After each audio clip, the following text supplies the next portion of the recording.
Hey, how are y'all doing? Thanks for joining me again for another one of these. Today's topic is We Don't Believe You. Coming up on this broadcast of Onward Radio.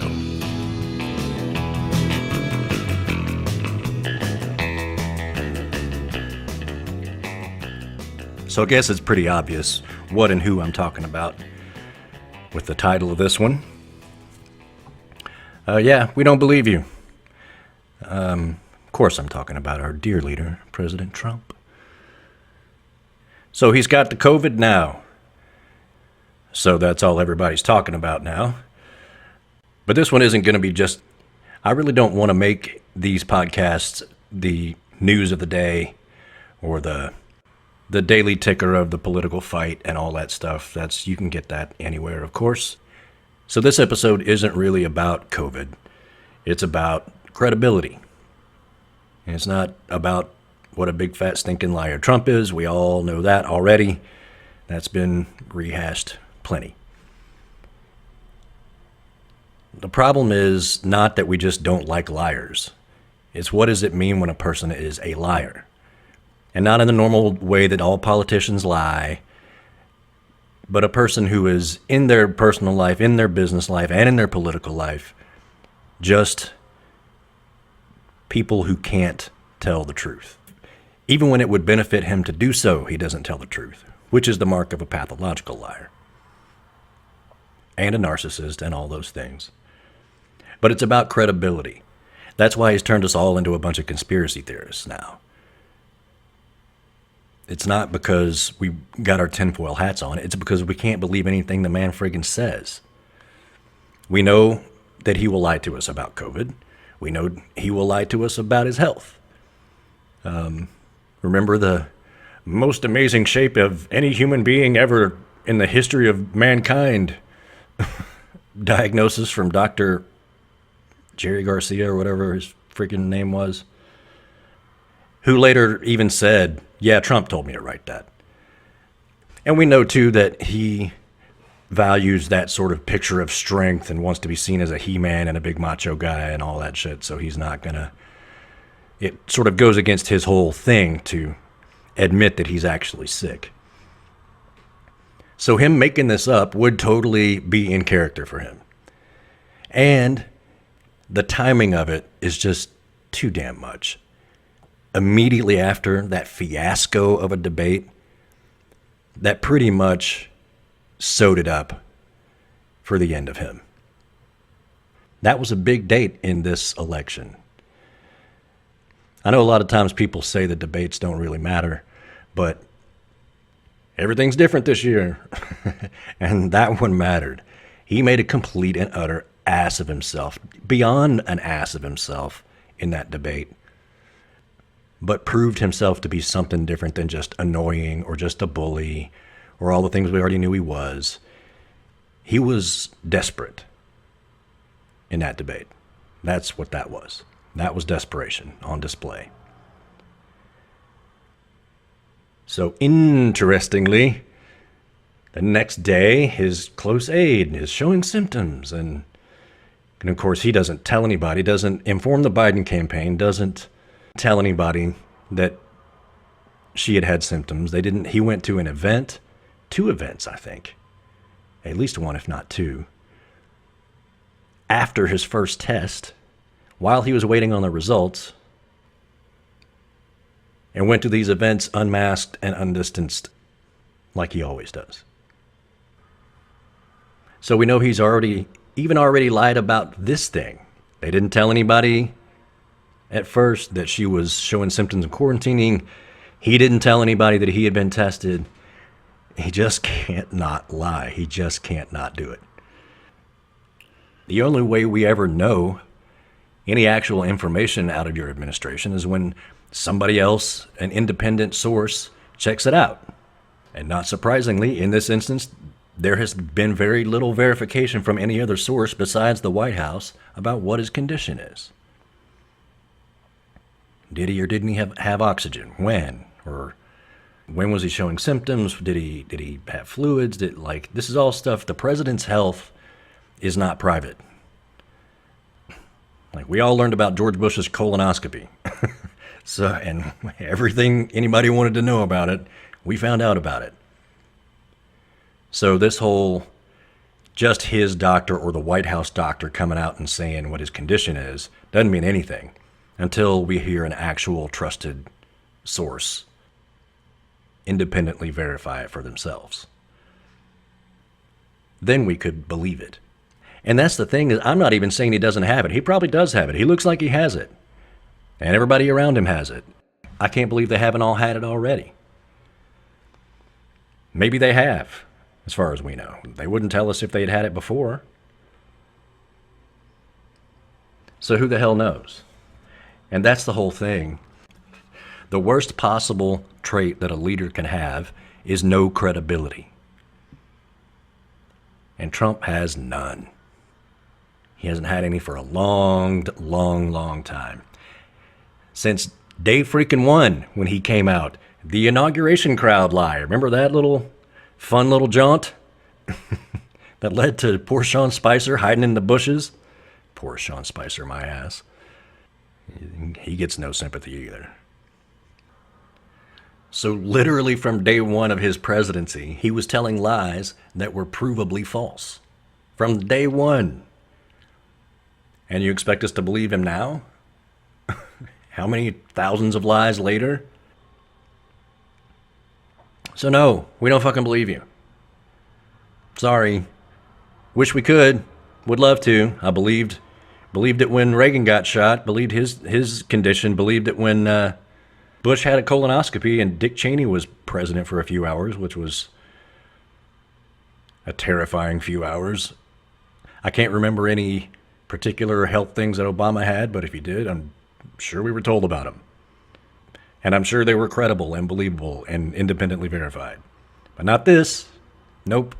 We don't get to independently verify any of these things. Even from the very beginning, it was his doctor coming out and saying they had been informed by the White House, or he had been informed by the White House, that the president had tested positive. So even from then, we don't know who actually tested him. There's a lot of stuff we don't know. So no, we don't believe you. We don't believe that you're rich, because we know you're not. And most people have known that you're not rich for a very, very long time, especially people who live in New York, who knew what a big fraud and con man you were back then. We don't believe that you're not a tax fraud, because of course you are. Of course you are.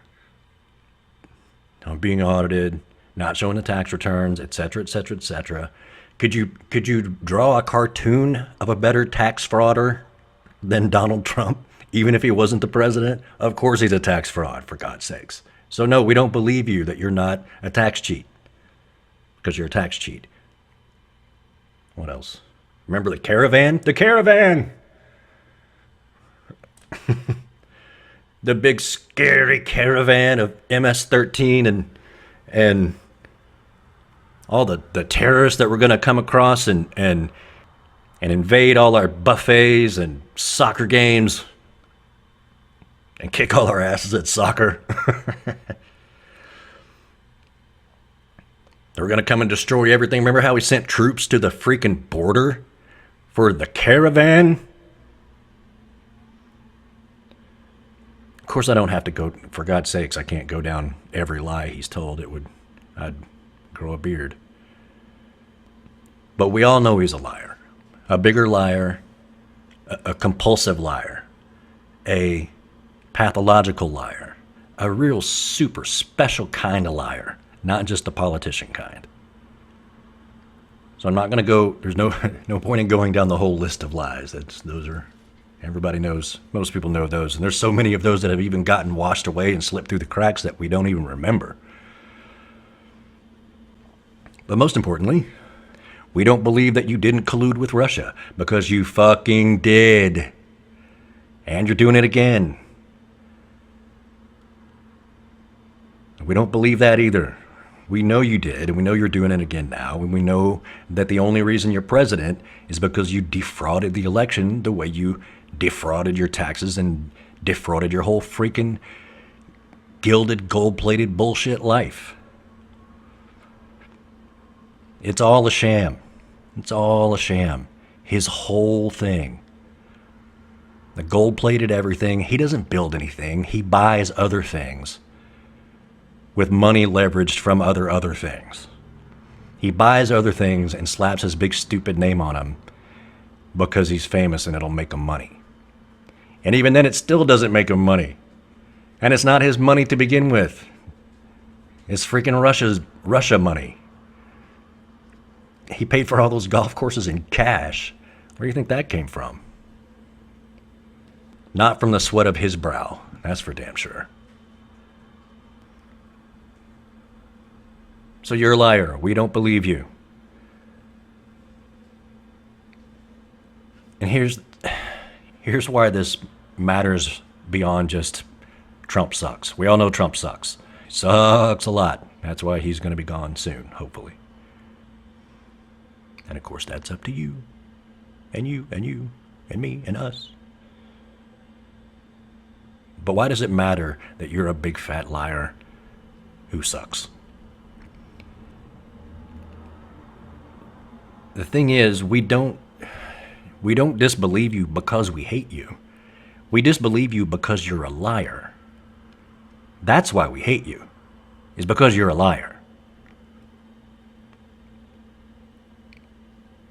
We don't disbelieve everything you say just because grr, Trump.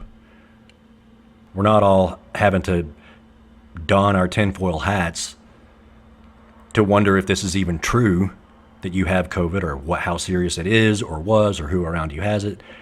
The reason that we have to wonder about that isn't because we hate you, it's because you're a liar. And you have no credibility. You lost credibility a long time ago. Even for people who voted for you. They've stopped defending you being a liar. Now they just say they don't care. Now they just say, well, I don't like him, but I like what he did with the economy, which is bullshit. And I'll cover that one on another episode. But the fact that we even have to question whether or not you have COVID is a problem. Because we have to question literally everything you claim, because you're a proven liar, criminal, and con man. And you've already proven that you lied to us about COVID. You've proven you lied to us about your health. Remember, I very much didn't have a series of strokes when nobody asked if he had had a series of strokes. We weren't wondering if you'd had a series of strokes. We were wondering if you were insane. Barely. But nobody was asking if you had had a series of strokes. Yet you just decided to offer that. Anyway, you've lied nonstop for 4 years, 10 years, 20 years, 30 years. You're a criminal, you're a con man, you're a nonstop liar. So why not this? Why would we all of a sudden think, oh, well, he's got to be telling the truth about this? There's no reason to think that. Again, I don't think he doesn't have it. I'm not saying he doesn't have it. He probably does. It looks like he does. But that's why we don't believe that you do. Or we're not going to just believe you when you say you do. Your entire presidency, your everything, your as a human being in the world, depends on your credibility. When you become known as a liar, you lose all credibility. Even when you tell the truth, nobody will believe you, and they shouldn't. Your word, your honor, your credibility matter more than anything that you have, and Trump has none, so we don't believe him about anything.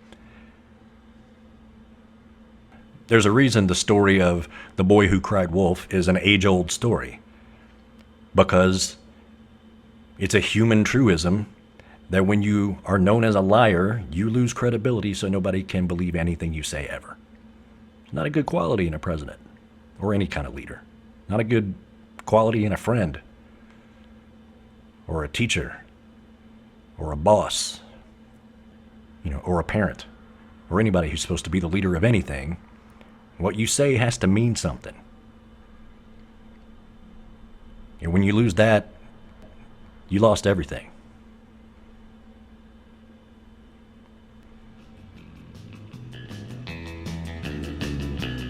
All right, I guess that's all I have for right now. Thank you guys for joining me for another episode of Onward Radio. Hope you enjoyed this. If you found it valuable, please visit the tip jar. The Venmo is rwtipjar, PayPal, rogerwallace71@gmail.com. Thank you again for being here. My name's Roger Wallace. I'll see you next time on Onward Radio.